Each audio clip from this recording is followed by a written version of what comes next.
Morning all of you. तो कल तक हम लोगों ने जो अपना क्लास थी उसमें क्या डिस्कस किया था, हमने अपना प्रायद्वीपीय जो भारत है उसके बारे में पूरा कर लिया था। तो अभी तक हमारे कितने वो हो गए हैं, 3 के बारे में हमने 3 भौतिक प्रदेश के बारे में हमने पढ़ लिया है। हमारा जो उत्तरी पर्वतीय मैदान, फिर हमारा उत्तर का विशाल मैदान, उसके बाद हमारे प्रायद्वीपीय पठार के बारे में हमने पढ़ा। अब जो नेक्स्ट हम स्टार्ट करेंगे वो है हमारे तटीय मैदान। तो सबसे पहले जो है हम देखेंगे कि तटीय मैदान का क्षेत्र कहाँ कहाँ है। हमने सबसे पहले वाली क्लास में या सेकंड क्लास में हमने देखा था कि जो सीमा हमारी समुद्र से लगी हुई है, जो ये वाली सीमा है, इस पूरी सीमा को हम तटीय सीमा कहते हैं। कितने किलोमीटर? लगभग 7,500 की 7,000 के आसपास की सीमा लगती है। 9 राज्य इसके साथ लगे हुए हैं। तो अब हम जो ये तटीय सीमा बनी हुई है इसके बारे में पढ़ेंगे। ओके स्टूडेंट्स, तो स्टार्ट करते हैं हम अपना ये तटीय मैदान। जो हमारा जो ये तटीय मैदानी भाग है इसमें 9 राज्य लगे हुए हैं। 9 राज्यों में ये गुजरात हो गया, महाराष्ट्र है, ये गोवा, कर्नाटक, फिर ये हमारा कौन सा केरल, फिर इधर तमिलनाडु, आंध्र प्रदेश, इधर पश्चिम बंगाल तक का जो उड़ीसा, छत्तीसगढ़ और ये वाला जो क्षेत्र है ये पूरा का पूरा इससे लगा हुआ है। अब हम बात करें कि जो भारत का जो तटीय मैदान है इसको 2 भागों में बांटा है। ठीक है, जो तटीय मैदान है, तटीय मैदान को 2 भागों में बांटा है। एक पश्चिमी तट, पश्चिम तट का मैदान, और दूसरा पूर्वी तट का मैदान। इतना क्लियर है कि जो तटीय मैदान है उसको 2 भागों में बांटा, पश्चिमी तट का मैदान और पूर्वी तट का मैदान। अब अगर बात करें तो इन तटों के ऊपर भी बहुत सारी स्थलाकृतियाँ हमें देखने को मिलती हैं, लेकिन हम इनकी स्थलाकृतियों के बारे में ना पढ़ के इनके अंदर कौन कौन से क्षेत्र आते हैं उनका ही अध्ययन करेंगे। तो अब हम मैप में देखेंगे कि कौन कौन सा क्षेत्र जो है पूर्वी तटीय मैदान में आएगा और कौन कौन सा पश्चिमी तटीय मैदान में आएगा। सबसे पहले हम स्टार्ट करते हैं हमारा पश्चिमी तटीय मैदान। जो पश्चिमी तटीय मैदान है ये उत्तर से दक्षिण तक जो है, ये उत्तरी भाग से दक्षिणी भाग तक 4 भागों में बटा हुआ है। जो हमारा पश्चिमी तटीय मैदान है, जो ये वाली सीमा है, ये पूरी 4 भागों में बटी हुई है। पहले अगर देखें तो ये गुजरात का तटीय मैदान, गुजरात का तटीय मैदान। दूसरा है हमारा महाराष्ट्र का तटीय मैदान। तीसरा है कर्नाटक या कन्नड़ तटीय मैदान। और चौथा आता है हमारा ये मालाबार तट, या फिर इसे केरल तट भी कहते हैं। तो जो पश्चिमी तटीय भाग है उसको 4 भागों में बांटा है। गुजरात तट का तटीय मैदान, महाराष्ट्र या मराठा का तटीय मैदान, तीसरा है हमारा कन्नड़ या कर्नाटक का तटीय मैदान, उसके बाद मालाबार या केरल का जो तटीय मैदान है वो। ठीक है, इन 4 के बारे में अब हम पढ़ेंगे। सबसे पहले अगर हम बात करें गुजरात की, तो गुजरात का जो मैदान है, ठीक है, ये यहाँ पर जो है कच्छ का रण है अपना। ठीक है, ये कच्छ का रण हो गया। उसके बाद में कच्छ के रण का जो सागर का जो जल है उसके अतिक्रमण से इस मैदान का निर्माण हुआ है। कैसे देखेंगे? जो ये कच्छ का रण है, यहाँ का जो जल है वो जल जो है अपने साथ अवसाद रखता है और बार बार जो है तट से उसकी लहरें टकराती हैं। जब लहरें टकराती हैं तो वो यहाँ पर एक अवसाद जमा कर देता है। आप लोगों ने बीच या फिर कुछ जैसे सागर के तट का जो क्षेत्र देखा हो तो उसमें होता है कि जैसे लहरें आती हैं तो लहरों के साथ साथ मिट्टी भी बहुत सारी दूर तक फैल के आती है, और जब पानी वापस चला जाता है वो मिट्टी वहीं जमा रह जाती है। देखा होगा आप लोगों ने, मूवीज़ में देखा होगा या फिर रियल में भी आप लोगों ने देखा होगा किसी तट पे। तो इस तरीके से इस गुजरात के जो मैदान है इसका निर्माण होता है। ऐसा माना जाता है कि सब बहुत पुरानी पहले कि यहाँ सरस्वती और उसकी सहायक नदियों का एक मैदान बनता था। इधर कौन कौन सी? सरस्वती और जो हमारी उसकी सहायक नदियाँ हैं उनका मैदान बनता था। फिर यहाँ से लूनी नदी, बनास नदी और हमारी जो साबरमती नदी है वो भी इधर अपना पानी लाती हैं, तो उन सब से निर्मित ये मैदान माना जाता है। सबसे पहला गुजरात का मैदान, कच्छ के रण में जो जल है वो जब यहाँ सीमा के ऊपर अतिक्रमण करता है तो इसका निर्माण हुआ है। एक और कल्पना आती है इसके अंदर कि जैसे हमारी जो लूनी नदी है, बनास नदी है और जो हमारी कौन सी लूनी नदी और पश्चिमी बनास नदी, साबरमती नदी हो गई, सरस्वती और उसकी सहायक नदियों के द्वारा इस क्षेत्र का निर्माण होता है। ठीक है। दूसरा अगर हम बात करें कि महाराष्ट्र का तट, महाराष्ट्र वाले जो तट है उसको हम कोंकण का तट भी कहते हैं।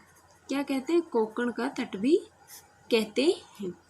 जो महाराष्ट्र का तट है ये महाराष्ट्र और गोवा राज्य से संबंधित है। ये गोवा हो गया ना, हमारा छोटा सा गोवा है और ये महाराष्ट्र, तो ये जो क्षेत्र है ये महाराष्ट्र और गोवा की सीमा से लगा हुआ है। इस भाग में ही निमज्जन व समज्जन के प्रमाण मिलते हैं। अब हम एक बार बात करें कि निमज्जन और समज्जन क्या होता है। ठीक है, निमज्जन और समज्जन। निमज्जन, जब समुद्री जो जल होता है, जो समुद्री भाग होता है उसके अंदर अगर धसाव हो जाता है, ठीक है, वो अगर घाटी गहरी हो जाती है तो उसको हम कहेंगे निमज्जन। और अगर उस क्षेत्र से कोई पहाड़ी भाग ऊपर उठ जाता है तो हम उसको कहेंगे उमज्जन या फिर समज्जन। ये चीज समझ में आई? जब देखो स्थल के ऊपर तो कोई ऊपर उठा हुआ भाग दिखे तो कहेंगे इसमें उत्थान हुआ है, लेकिन अगर सागर जो है या फिर जलीय जो बॉडी है उसके अंदर अगर उत्थान देखने को मिलता है तो वो उन्मज्जन होता है, और जब नीचे धसा हुआ भाग होता है तो उसे निमज्जन कहते हैं। तो ऐसा माना जाता है कि जो ये महाराष्ट्र वाला जो तट है ये हमारा उमज्जन और निमज्जन दोनों की प्रक्रियाओं से संबंधित है। इसीलिए तो ये जो मुंबई हाई वाला जो क्षेत्र है वहाँ पर पेट्रोल के भंडार हैं। यहाँ पर जो है एक तरीके से बहुत बड़ा जो है पोर्ट बना हुआ है, मुंबई पोर्ट है, मतलब क्या है, बंदरगाह है, जहाँ से जो है लहरों के साथ साथ जो है व्यापार होता है। ठीक है। अब हम बात करें नेक्स्ट हमारे कन्नड़ या कर्नाटक के तट की। जो कर्नाटक या कन्नड़ का जो तट है वो कर्नाटक राज्य से संबंधित है, और ये जो है पश्चिमी घाट के समीप जो एक पहाड़ी है बाबा बूदन की पहाड़ी, यहाँ पर बाबा बूदन की एक पहाड़ी है, यहाँ पर पहाड़ियों से पश्चिम की ओर जो भी नदियाँ गिरती हैं वो इस कन्नड़ तट का निर्माण करती है, जो एक सकरी पट्टी के रूप में इसका निर्माण होता है। ठीक है। यहाँ पर एक जो पहाड़ी है, कौन सी? बाबा बूदन की पहाड़ी। उस बाबा बूदन की पहाड़ी से क्या है, नदियाँ जो है पश्चिम की ओर गिरती है, इधर की साइड नदियाँ गिरती हैं। जब नदियाँ गिरती तो ये एक सकरी पट्टी के रूप में इस मैदान का निर्माण करती हैं। तो हमारा जो है कन्नड़ या कर्नाटक का तट हुआ। हमें ना इनके बारे में ज़्यादा नहीं लिखना है, सिर्फ 2 से 3 लाइन आप लोग लिखेंगे इसके बारे में, पर सारी चीज़ों को बताना है कि 4 तट हैं, गुजरात के तट का निर्माण कैसे हुआ, महाराष्ट्र और कन्नड़ के तट में कौन कौन से क्षेत्र आते हैं, कैसे कैसे यहाँ पर वो होता है। कन्नड़ में जैसे हम बताएंगे कौन सा, जो महाराष्ट्र है इसमें उमज्जन और निमज्जन की प्रक्रिया बताएंगे, इसमें कौन कौन सी नदियों के द्वारा निर्मित है, किस तरीके का मैदान है ये बताएंगे। फिर आता है हमारा मालाबार या केरल का तट। जो केरल का जो तट है ये इम्पोर्टेंट तट है, मालाबार का जो तट है ये इम्पोर्टेंट है, बहुत इम्पोर्टेंट है। ठीक है। इस वाले क्षेत्र को वेलांचली प्रदेश भी कहते हैं, वेलांचली प्रदेश कहते हैं। वेलांचली प्रदेश क्यों कहते हैं? वेलांचली का मतलब क्या होता है कि जब सागर का जो जल है, ये जो यहाँ क्योंकि हमारे इधर अरब सागर है, तो जो अरब सागर का जो जल है वो जब तट से टकराता है, इस तट से टकराया और तट के टकराकर तट के समानांतर ही चलने यहाँ हो जाए, समझ में? जैसे जो सागर का जो जल है वो इस तट से टकराया और टकराने के बाद में इसके समानांतर एक पट्टी के रूप में इधर जल बहना शुरू कर देता है। तो इस वाले क्षेत्र को हम जो निर्मित हुई है इसको हम कहेंगे वेलांचली धारा। क्या कहेंगे? वेलांचली धारा, जिसी के आधार पर हमारे मालाबार तट का निर्माण हुआ है। इसलिए इस वाले क्षेत्र को हम क्या कहते हैं? केरल राज्य जो है वो एक समानांतर रूप में इस रूप में फैला हुआ है। ये इसी प्रकार की कंडीशन लिए हुए क्यों है? क्योंकि जो सागर का जो जल है वो जब तट से टकराता है तो वेलांचली धाराओं के द्वारा वो उसके समानांतर चलने लगता है। जब वो समानांतर चलता है तो इसी वजह से ये जो मालाबार या केरल का जो तट है वो तट के समानांतर रूप में पाया जाता है। इतनी चीज समझ में आई? ठीक है। अब हम बात करें कि जो ये वाला जो भाग है, इस तटीय भाग में कई जो है लैगून झीलें भी पाई जाती हैं। लैगून झील क्या होती है ये भी हम पढ़ेंगे। लैगून झील पाई जाती है जिन्हें हम कयाल कहते। ठीक, ये हो गई हमारी कयाल। ठीक है, इतना था। ये हो गया हमारा पश्चिमी तट। पश्चिमी तट से रिलेटेड कोई प्रॉब्लम है आप लोगों को तो आप लोग पूछ लेना। इसमें 4 भाग हैं, गुजरात का तट, महाराष्ट्र का तट, कन्नड़ का तट और मालाबार का तट। इनके चारों के बारे में हमने पढ़ा। ठीक है, और उसके अलावा जो भी एक्स्ट्रा जो चीज़ें होती हैं जो क्लास में बताना पॉसिबल नहीं हो पाता, जो बहुत छोटी छोटी चीज़ें हैं उनको मैं आपको नोट्स में दे देती हूँ। आप लोग PDF में देखते होंगे कि सारी चीज़ें आपको लिखी हुई मिलती हैं। उसके बाद में हम बात करते हैं पूर्वी तट की। जो पूर्वी घाट है, जो पूर्वी तट का जो मैदानी भाग है वो पश्चिम की अपेक्षा, इस पश्चिमी भाग की अपेक्षा अधिक चौड़ा है। जो ये पूर्वी मैदान है इस वाले भाग की अपेक्षा ये अधिक चौड़ा है। अब ये अधिक चौड़ा है, ठीक, तो इसमें क्या होता है कि जो दक्षिण की जितनी भी नदियां हैं ना, यहाँ से जो हमारी महानदी निकलेगी, गोदावरी नदी निकलेगी, जो भी बड़ी बड़ी कावेरी नदी, जो भी सारी बड़ी नदियाँ हैं जो दक्षिण की हैं वो सारी की सारी हमारी इधर से निकलती हैं। और ये आप लोग जानते हैं कि जब नदियाँ इधर गिरती हैं तो वो डेल्टा बनाती हैं और इधर बनेंगी तो एस्चुरी बनाएंगी। जब नदियाँ इधर गिराती हैं तो ये डेल्टा बनाती हैं तो बहुत ज़्यादा जगह को कवर करती हैं। इनका जो मैदानी क्षेत्र होता है वो विस्तारित होता है। ठीक है, जिसकी वजह से इस वाले क्षेत्र का जो भाग है ये अधिक चौड़ा मिलता है। जो इसके निमज्न तट हैं वो चौड़े होते हैं। ठीक है, अब हम बात करें जो पूर्वी तटीय भाग है इसको कितने भागों में बांटा गया है। इसको अगर देखें तो इसको भी 4 भागों में बांटा गया है। कौन कौन से भाग हो गए?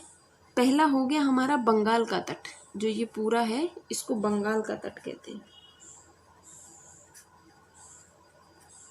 उससे हम नीचे आए, इस वाले क्षेत्र को हमने कहा उत्तरी सरकार,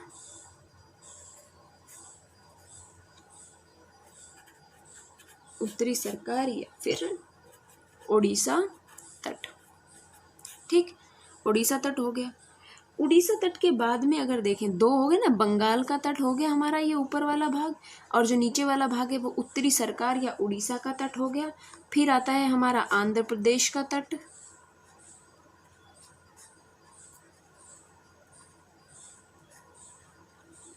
आंध्र प्रदेश तट, और लास्ट में जो ये हमारा आता है तमिलनाडु में ये होता है कोरोमंडल तट।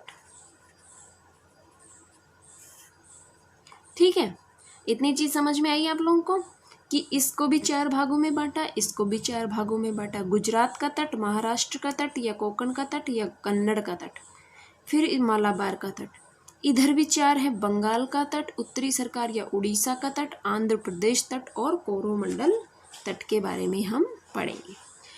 कोरोमंडल और मालाबार तट ऐसे हैं जो हर एग्जाम में इनसे क्वेश्चन बनता ही बनता है।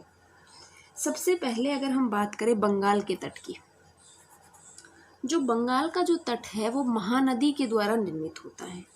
जो महानदी है वो महानदी इधर आई।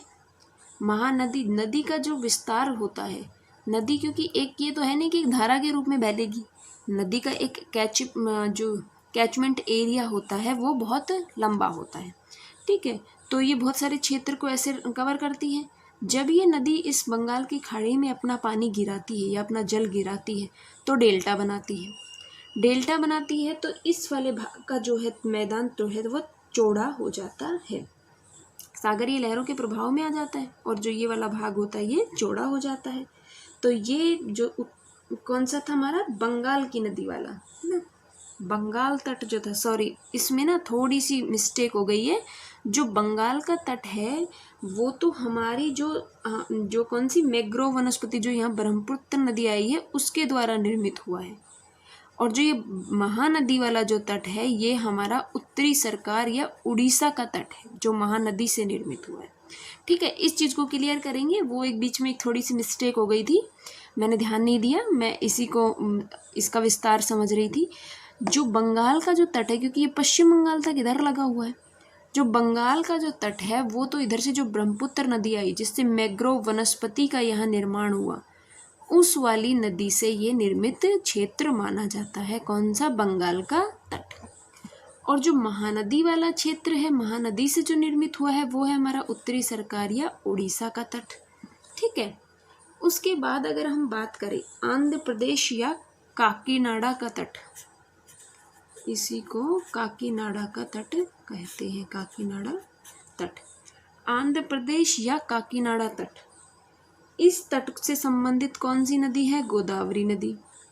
गोदावरी नदी द्वारा ये निर्मित है आंध्र प्रदेश या काकीनाडा का तट। इसमें सिर्फ आपको इतना याद रखना है कि कौन सा तट किस नदी के द्वारा बनता है, और कौन सी नदी डेल्टा बना रही है और कौन सी नदी एस्चुरी बना रही है। इधर जो पूर्वी साइड में जितनी भी नदियाँ गिरेंगी वो हमारा डेल्टा बनाएंगी। तो आपको याद रखना है कि बंगाल तट में हमारा जो मैंग्रोव वनस्पति है या फिर सुंदरवन का जो डेल्टा बनता है, कौन सी, गंगा और ब्रह्मपुत्र नदी के द्वारा, उससे निर्मित ये मैदान है। उत्तरी सरकार या जो उड़ीसा का तट है वो हमारा किससे संबंधित है, महानदी से, और जो आंध्र प्रदेश या काकीनाडा का जो तट है वो है हमारा किससे, गोदावरी नदी से।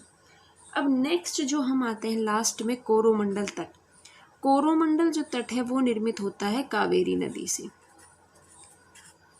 कावेरी बेसिन, कावेरी डेल्टाई प्रदेश माना जाता है इसको, और ये वही क्षेत्र है जिसमें जो हमारा मानसून लौटता हुआ, जब मानसून वापस आता है तो सिर्फ एकमात्र जगह जहाँ बारिश होती है वो है कोरोमंडल तट, जिससे लौटते हुए मानसून से यहाँ पर बारिश होती है। बाकी पूरे भारत में नहीं होगी, कोरोमंडल तट पर वो बारिश होती है। ठीक है, इतनी चीज़ आप लोगों को समझ में आई। तो ये था हमारा कौन सा, तटीय मैदानी प्रदेश। पहले एक बार इसको रिपीट कर लेते हैं। तटीय मैदानी प्रदेश में सबसे पहले हमने पूर्वी तटीय मैदान और पश्चिमी तटीय मैदान की बात की।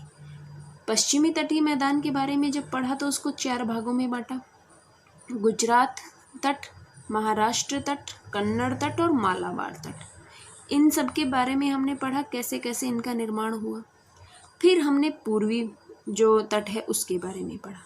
पूर्वी तट में भी 4 क्षेत्र माने कि 4 भागों में बांटा, बंगाल तट, उत्तरी सरकार या उड़ीसा तट, आंध्र प्रदेश तट और कोरोमंडल तट। इन सब में कौन कौन सी नदियाँ अपना प्रभाव छोड़ती हैं उनके बारे में हमने देखा। जैसे उत्तर में सबसे पहले हमारी यहाँ कौन सी नदी थी, जो हमारी थी कौन सी, हमारी ब्रह्मपुत्र नदी और गंगा के द्वारा जो सुंदरवन का डेल्टा बनता है, उस डेल्टाई भाग में जो निर्मित हुई वो है बंगाल का तट। जो महानदी के द्वारा निर्मित जो डेल्टा था उससे जो क्षेत्र का निर्माण हुआ वो था उत्तरी सरकार, और जो हमारी गोदावरी नदी के डेल्टाई क्षेत्र से जो निर्मित हुई वो है आंध्र प्रदेश तट, और जो कावेरी नदी के जो डेल्टाई क्षेत्र से निर्मित हुई वो है हमारा कोरोमंडल तट। तो ये था हमारा पूरा तटीय मैदान। तटीय सीमा हमने पता है कि 7,000-7,500 के किलोमीटर के आसपास है। उसके अलावा जो हमने देखा था कि 9 राज्य इसके साथ सीमा बनाते हैं। ठीक है, अब जो नेक्स्ट हम लोग इसी में लास्ट जो हमारा बचा हुआ है कौन सा, द्वीपीय प्रदेश, उसके बारे में देखेंगे कि द्वीप कौन कौन से हैं भारत के अंदर। तो नेक्स्ट जो हमारा था कौन सा, द्वीपीय प्रदेश, कि भारत के पास कौन कौन से द्वीप स्थित हैं, कहाँ कहाँ हैं, किस तरीके से वहाँ पर भारत का जो है यहाँ से व्यापार होता है तो कुछ भी होता है तो किस तरीके से वो संभव हो पाया है, इन सब चीज़ों के बारे में हम देखेंगे। सबसे पहले तो हम बात कर लेते हैं कि हमारे यहाँ पे जो द्वीप हैं उनके निर्मित होने में बहुत सारी प्रक्रियाएं हैं जो प्रभावी होती हैं, ठीक है। और जो सेकंड चीज़ है इसके अंदर कि इसमें 2 श्रेणियों के हमारे यहाँ द्वीप हैं, जो है बंगाल की खाड़ी के द्वीप और अरब सागर के द्वीप। अरब सागर के द्वीप ये रहे और 1-2 यहाँ द्वीप है, उसके बाद में ये बंगाल की खाड़ी के द्वीप हमारे हो गए। ये वाले और ये वाले जो द्वीप हैं ये भारत की टेरिटरी में आते हैं, भारत की सीमा में माने जाते हैं, तो इनको हम भारत के कंटेस्ट में ही अध्ययन करेंगे, ठीक है। सबसे पहले आते हैं अरब सागर के जो हमारे द्वीप हैं वो। अरब सागर के द्वीप हैं उनका निर्माण किन किन प्रक्रियाओं के द्वारा हुआ। सबसे पहले अगर हम देखें, यहीं लिख लेते हैं हम लोग अरब सागर के द्वीप, अरब सागरीय द्वीप। जो अरब सागरीय द्वीप होते हैं, सबसे पहले इसमें ना बहुत सारे द्वीप जो हैं वो हर द्वीप अलग अलग प्रक्रिया के द्वारा निर्मित है। पहला द्वीप अगर देखें, पहले आते हैं कि नदी के सम्मुख, नदी मुहाने के सम्मुख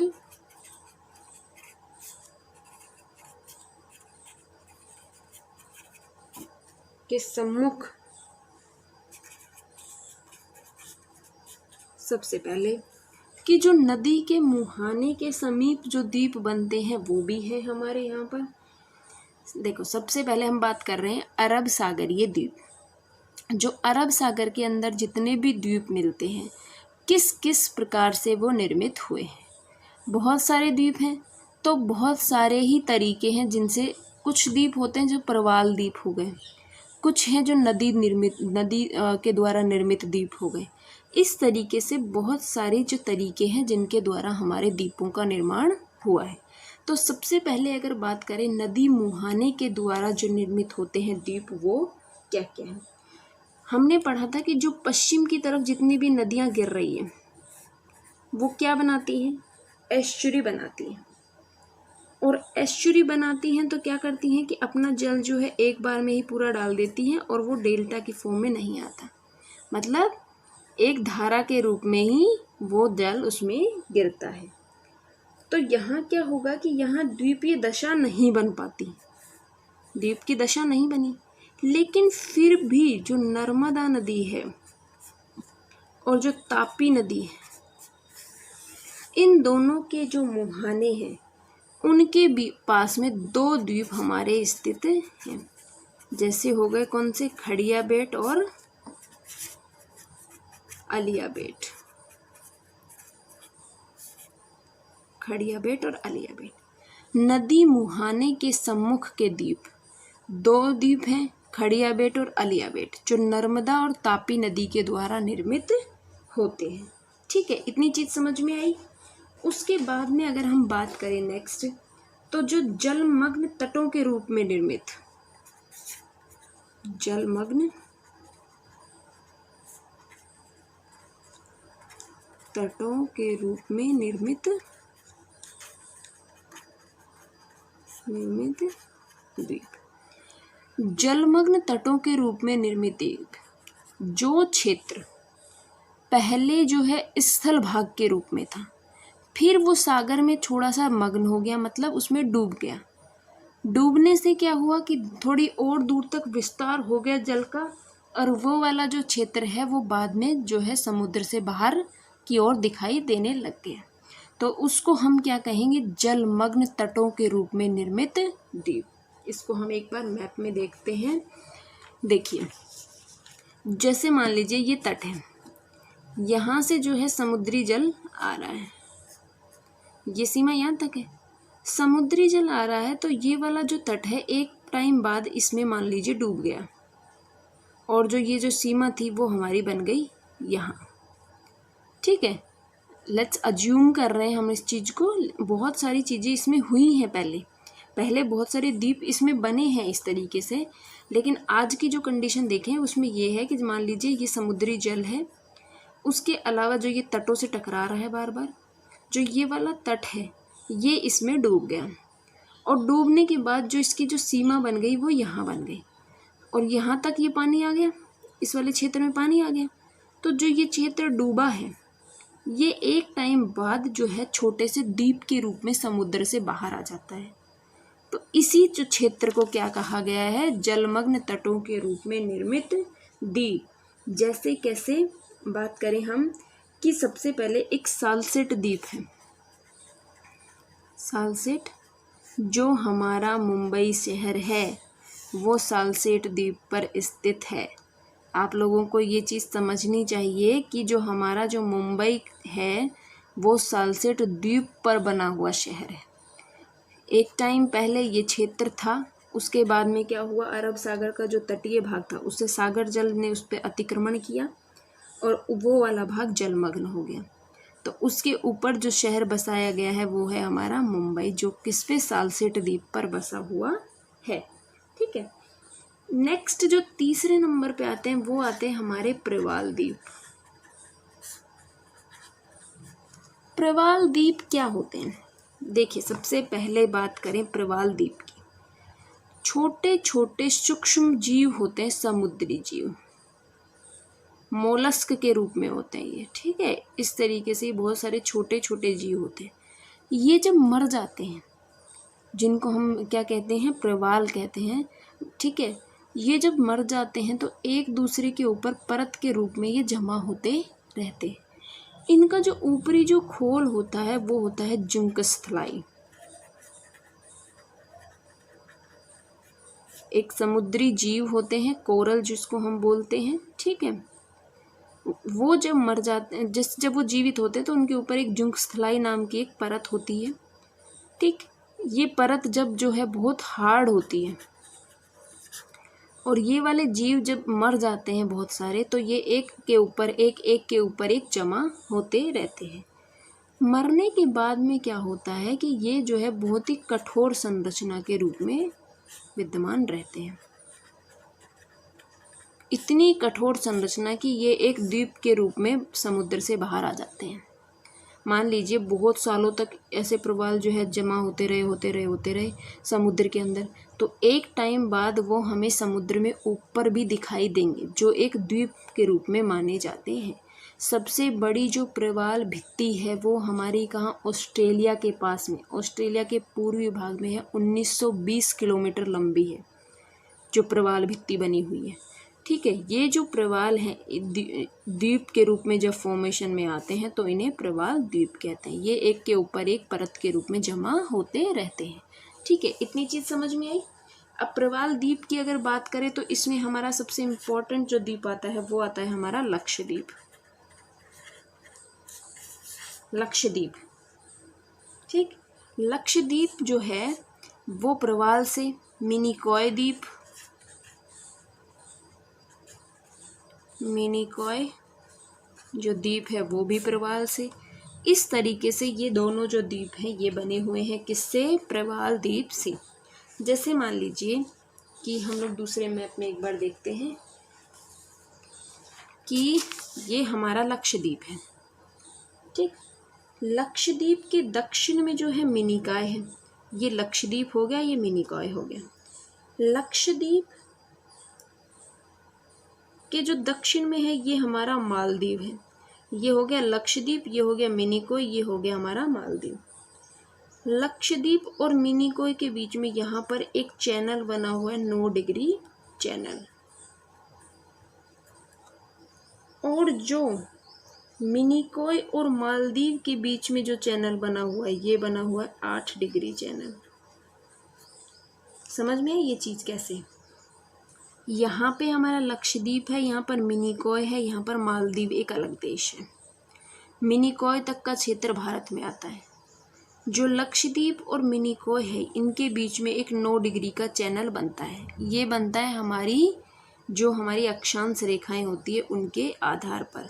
जैसे ये 8 डिग्री है, ठीक है, ये 8 डिग्री हो गया ना, 8 डिग्री चैनल यहाँ बन रहा है, तो यहाँ पे आसपास कितना होगा, 9 डिग्री चैनल होगा।